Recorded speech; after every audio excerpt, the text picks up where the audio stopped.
ہمارا ان سے بڑا تعلق بھی ہے، اور ہماری کتابوں کی طباعت میں بھی ان کا ماشاءاللہ بڑا ہاتھ ہے۔ ان کی بیوی فوت ہو گئی ہیں، دعا فرمائے اللہ مغفرت فرمائے، اللہ اس کے درجات بلند کرے۔ اللہم اغفرھا وارحمھا وادخلھا فی الفردوس الاعلی، اور اللہ ان کے پسماندگان کو صبر جمیل عطا فرمائے۔ ولا نقول الا کما یحب ربنا ویرضی، انا للہ وانا الیہ راجعون۔ جو عمرہ کرنے کے لیے آئے ہیں ان کو مدینہ شریف میں 40 نمازیں پڑھنا ضروری نہیں ہے، وہ ایک فضیلت ہے۔ پڑھو گے تو فائدہ ہے، نہ پڑھو تو نہ پڑھو۔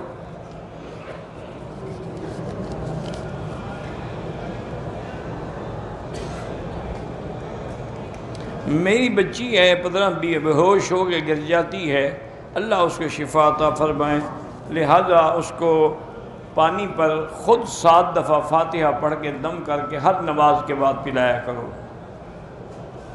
وضو کے دوران حمام میں بسم اللہ دل میں پڑھ لے یا زبان سے پڑھے، اگر حمام پاک ہے تو پڑھ سکتا ہے، اگر حمام ٹھیک نہیں ہے تو نہ پڑھے، بس دل میں ارادہ ہے کافی ہے۔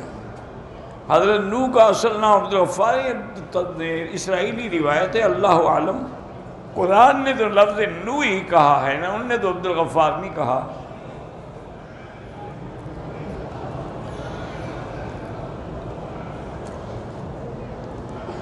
اگر ہمیں ہندو عورتیں بعض اوقات با ادب سلام کرتی ہیں تو آپ بھی آداب کہہ دیں، بس سلام نہ کہیں۔ فجر کی نماز کے بعد سجدہ تلاوت ہاں کر سکتے ہیں، لیکن افضل وہی ہوتا ہے کہ سورج کے بعد کریں۔ ایک مرد نے کسی عورت سے زنا کیا، اب اسی عورت کے بیٹی سے اپنے بیٹے کا شادی، وہ بیٹی اسی عورت کی اسی مرد سے ہے یا کسی اور آدمی سے ہے؟ اگر کسی دوسرے آدمی سے ہے تو اس کا معنی ہے اس کی بیٹی نہیں ہے، اس سے نکاح کر سکتا ہے، لیکن نعوذ باللہ اگر اسی کی بیٹی ہے تو اپنی بیٹی سے اپنے بیٹی کی شادی کرے گا۔ ڈاکٹر اسرار احمد مرحوم، اللہ ان کی قبر پہ رحمت فرمائے، بہت بڑے عالم تھے، اور خاص طور پہ انہوں نے قرآن اور ترجمہ قرآن اور تفسیر قرآن پہ بڑا کام کیا ہے، اللہ قبول فرمائے۔ پوتے کا نام اگر اپنے محروم نہیں مرحوم لکھا کرو، تمہارا دادا رحمت سے محروم ہو گیا ہے، مرحوم۔ محمد احمد رکھا ٹھیک ہے۔ مرزائی یا قادیانی سے کاروبار کرنا بہتر ہے کہ ان سے کاروبار نہ کریں، کیونکہ یہ مسلمان بن کے دھوکہ دیتے ہیں۔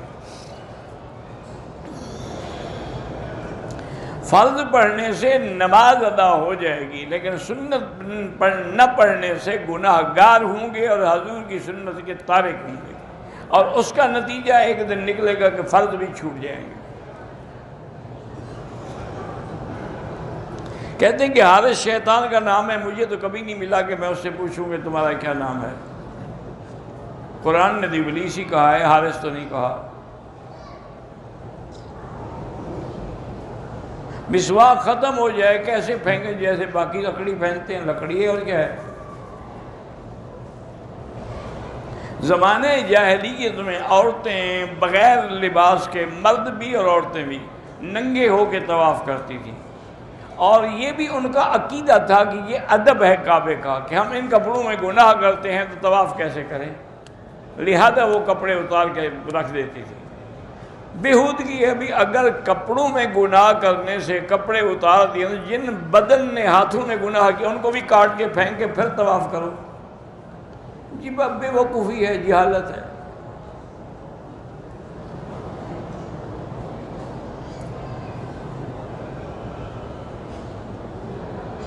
میں نے زمین لی ہے پتہ نہیں کیا پیٹرول پمپ بنانے کے لیے، زمین کے درمیان میں مسجد ہے، مسجد کو نہیں گرا سکتے۔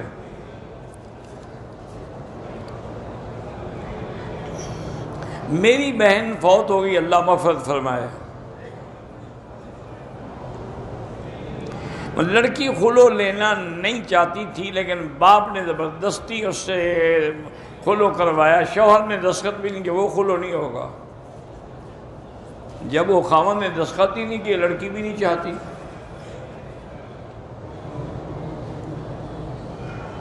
ایک عورت ہے، اس کے بچے جوان ہیں، شادی شدہ ہیں، اس کے خاوند پہ قرض ہے، وہ عورت فوت ہو گئی۔ اس عورت کے بعد جو زیور تھا، کیا اس کا خاوند وہ زیور بیچ کر اپنا قرض اتار سکتا ہے؟ نہیں، وہ زیور بچوں کا حق ہے، خاوند کا نہیں ہے۔ اب اگر بچے دے دیں تو پھر اتارے۔ شیعہ حضرات باغ فدق کے بارے میں حضرت ابو بکر حضرت عمر کو برا بھلا کہتے، اسی لیے تو وہ کافر ہیں کہ جھوٹا الزام لگاتے ہیں صدیق پر، جس کی صداقت کا اللہ گواہ ہے، اس کے بارے میں جو جھوٹ کا الزام، اس سے بڑا کافر کوئی ہو سکتا ہے؟ کوئی اب نہیں کہتا کہ وہ ٹھیک کہتے ہیں۔ میرے بھائی گزارش یہ ہے کہ فدق لینا اگر دینا ضروری تھا تو پھر حضرت علی بھی تو خلیفہ بنے، ان نے کیوں نہیں دیا؟ حضرت حسن بھی تو خلیفہ بنے، ان نے کیوں نہیں تقسیم کیا؟ ایک جھوٹی ایک بات ہے، بی بی فاطمہ نے فدق مانگا تھا، لیکن حضرت ابو بکر نے عرض کیا کہ اماں جان، میں نے تو اپنی ساری جائیداد حضور پہ لٹا دی، تو میں فدق کیسے روک سکتا ہوں؟ مجھے حضور نے فرمایا ہے کہ یہ میراث نہیں ہے، کسی کو نہیں دینا۔ نحن معاشر الانبیاء لا نرث ولا نورث، ہم وارث نہیں بنتے کسی کے۔ ما ترکناہ وہو صدقۃ، جو ہم نے چھوڑا اللہ کے راستے میں خیرات ہے، وہ کیسے دے دیتے؟ پاکستان میں لوگ جو ہیں اب جشن مناتے ہیں حضور کی ولادت کا بھی، ابو طالب کا بھی اب جشن مناتے ہیں، کہتے ہیں کہ وہ بھی پیغمبر تھے، انا للہ و انا الیہ راجعون، وہ مسلمان نہیں تھا، یہ نبی بنا رہے ہیں اس کو۔ خدا خیر کریے کہیں ابو جہل کا نہ بنا دیں، اس کا بھی جشن نہ منانا شروع کر دیں۔ وہ ہمارے بزرگ تھے، فوت ہو گئے، مولانا عبدالستار توسیع رحمۃ اللہ ان قبر پہ رحمت کرے، تو کبھی کبھی کہتے تھے مولوی مکی صاحب، ہمارے لوگ اتنے سیدھے سادے اور بیچارے اندھی محبت کے مبتلا ہمارے لوگ ہیں، اگر ابو جہل اور ابی لہب بھی آ جائے نا زندہ ہو کر، اس کو بھی نظر پیش کریں گے، چلو حضور کے رشتہ دار تو ہیں نا، یہ شکر ہے کہ وہ مر گئے، ادھر نہیں آئے۔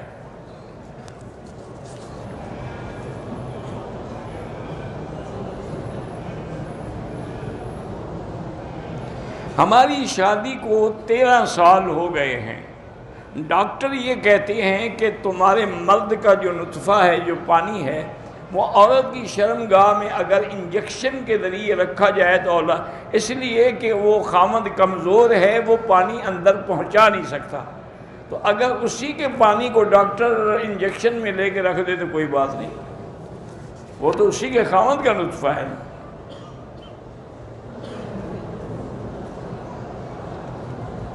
دبئی میں ہم جو گوشت لیتے ہیں سپر مارکیٹوں سے، وہ کٹا ہوا بنا ہوا، اس میں تو پتہ نہیں کہ ذبح بھی ہوا ہے کہ نہیں ہوا، تو اس لیے احتیاط تو یہی ہے کہ نہ لیا کرو، کیونکہ دبئی تو ویسے بھی ایک آزاد قسم کا شہر ہے نا، اس میں تو کوئی اعتبار ہی نہیں حلال حرام کا۔ بہتر یہی ہے کہ جب گوشت کا مسئلہ ہو، خود بکرا لو، خود کاٹو، خود ذبح کرو، گھر میں رکھ لو۔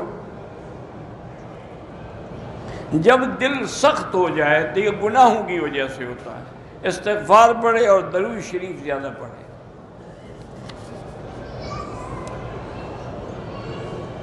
پانچ آدمی طائف گئے تھے، واپسی پہ عمرہ نہیں کیا، پھر مدینے گئے، وہاں سے عمرے کی نیت کر لی تھی قضا کی، پھر ٹھیک ہو گیا۔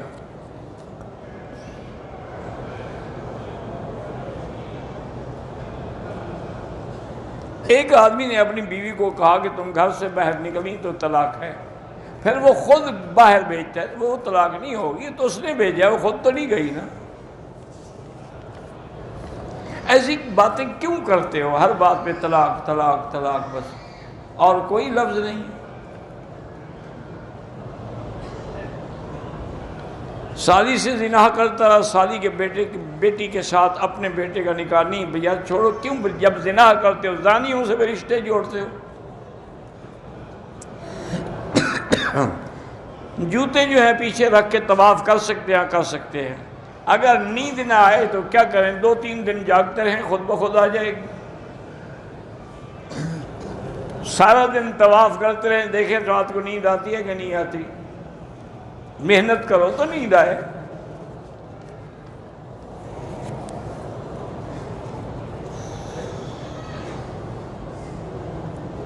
میرا دوست ہے، اب وہ 5 سال سے مدینے میں ہے، گھر نہیں جا سکتا، اللہ اس کی مشکلات حل کرے۔ کیا کوئی مرد بیوی کی خواہش پر یا اپنی منشے سے سینے کے بال صاف کر سکتا ہے؟ کر سکتا ہے، کوئی منع نہیں، لیکن انشاءاللہ وہ پھر کانٹے بن کے نکلیں گے۔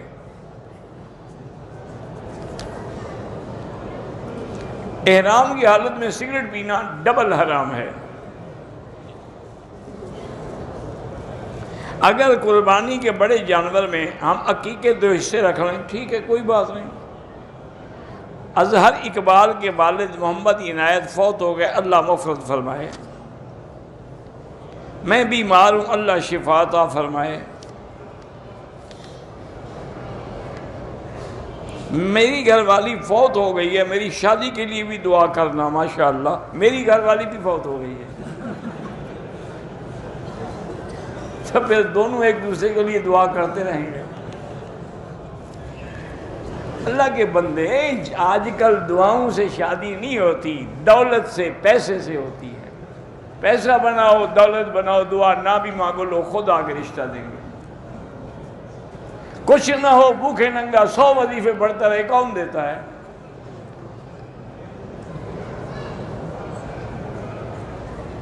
آپ کے مدرسے میں مولانا بشیر احمد الہ آبادی میلسی والے پڑھاتے ہیں؟ ہاں جی پڑھاتے ہیں، ہمارے مدرسے کے محتمم ہیں۔ تو تم وہی جا کے ان کو ملنا، سلام کہنا، یہاں سے میں سلام بھیجوں؟ عجیب بے وقوف آدمی ہے۔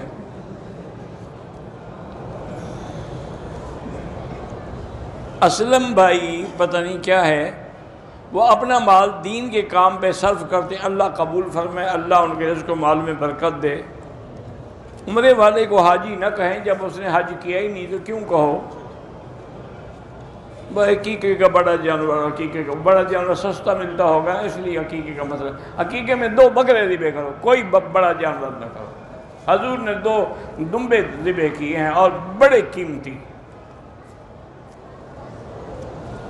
زیور بھی ہم قسطوں پہ خرید سکتے ہیں، اللہم ربنا آتنا بھی پڑھ سکتے ہو، ربنا آتنا بھی پڑھ سکتے ہو، کوئی فرق نہیں ہے۔ اگر کوئی عورت حضور کی بیوی کے لیے یا عمرہ ایک کے لیے ایک عمرہ کر سکتی ہے۔ ہم کوئٹہ سے احرام باندھ کے چلے، راستے میں ایک دن گزر گیا، فلائٹ کے لیٹ ہونے کی وجہ سے بعض ساتھیوں نے احرام کھول دیا، بعضیں نہیں، جن نے کھول دیا ان پہ دم پڑ گئی۔ میرے والد بیمار ہیں، اللہ شفا عطا فرمائے۔ طواف کر رہے ہیں، اذان ہو گئی، کرتے رہیں، 2 رکعت جو ہیں وہ مغرب کے بعد پڑھیں۔ میرا بھائی قرض دار ہے، اس کو زکوٰۃ آپ دے سکتے ہیں۔ اگر احرام کی حالت میں ہم حمام میں گئے اور کپڑے کھول کے لٹکا دیے، کوئی بات نہیں، تاکہ خراب نہ ہوں۔ عمرہ کرنے کے بعد عورت کی نمازیں، بھئی نمازیں سب کی مسجد میں بہتر ہیں، عورتوں کے لیے ہوٹل میں بھی افضل ہے، لیکن چند دنوں کے لیے جو آئی ہیں ان کو حرم سے منع نہ کریں۔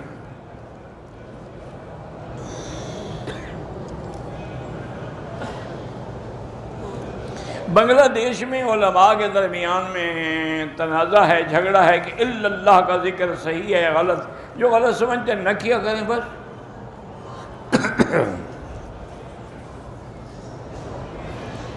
مدینے سے عمرے پہ آئے، طواف کیا، صفا مروہ کیا، ہوٹل جا کے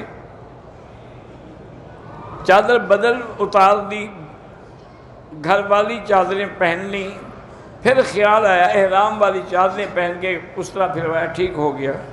تو گھر والی چادریں بھی پہن لو تو کیا فرق پڑتا ہے، وہ بھی تو چادریں ہی ہیں نا۔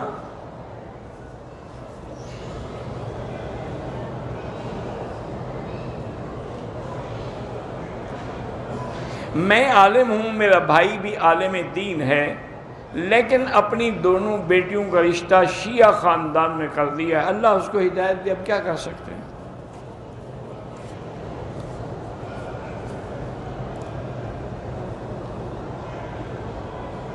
پتہ نہیں کیا ہے، مکھی تکلیف دیتا ہے تو مکھی کو دور رکھا کریں۔ اگر عورت مدینے میں ہے، اس کو حیض آ گیا، واپس مکے آئے، نیت کر لے اور احرام کی پابندی قبول کرے، مکے میں آگے جب پاک ہو تو عمرہ کر لے۔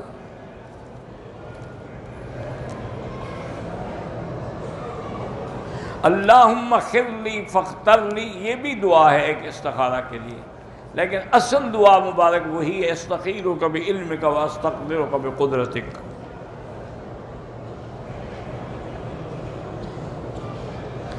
گھر میں جو بھی والدین بیمار ہیں، بیٹی کی زبان پہ اللہ سب کو شفا عطا فرمائے۔ میرا بیٹا 5 سال کا ہے، نظر کمزور ہے، اللہ شفا عطا فرمائے۔ میری بیوی راضی نہیں دوسری شادی کے لیے، جب دوسری بیوی سے تم پہلی سے ڈرتے ہو تو شادی کی ضرورت ہی کیا ہے؟ وظیفے کی کیا ضرورت ہے؟ جب تم اتنے زن مرید ہو کہ پہلی بیوی سے ڈر رہے ہو، جب ڈرو گے تو مرو گے انشاءاللہ۔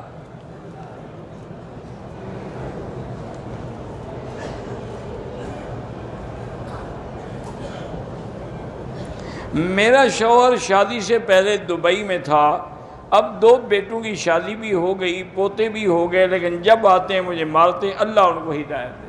2 رکعت نماز پڑھیں اور یا مانعو اللہ کا نام ہے، 70 دفعہ پڑھ کے کھانے پہ پانی پہ دم کر کے اس کو پلایا کریں۔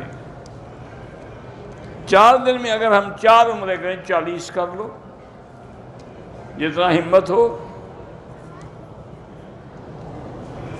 صبح کی نماز ادا ہو رہی ہے تو پہلے نماز میں مل جائیں، سنتیں سورج نکلنے کے بعد ادا کریں۔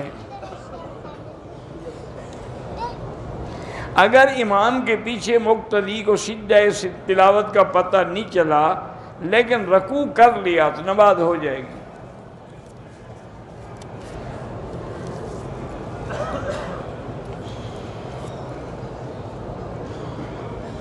کہتے ہیں کہ ایک شیعہ ذاکر کہتا ہے کہ اگر حضور کی 4 بیٹیاں تھیں تو بی بی فاطمہ کا ذکر کیوں ہے؟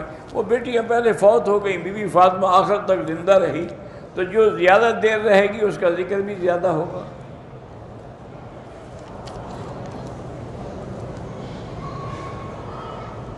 اگر ہم جدے سے حرم آئیں بالکل نماز پڑھیں، سنتیں بھی پڑھیں، جدہ تو 60-70 کلومیٹر ہے،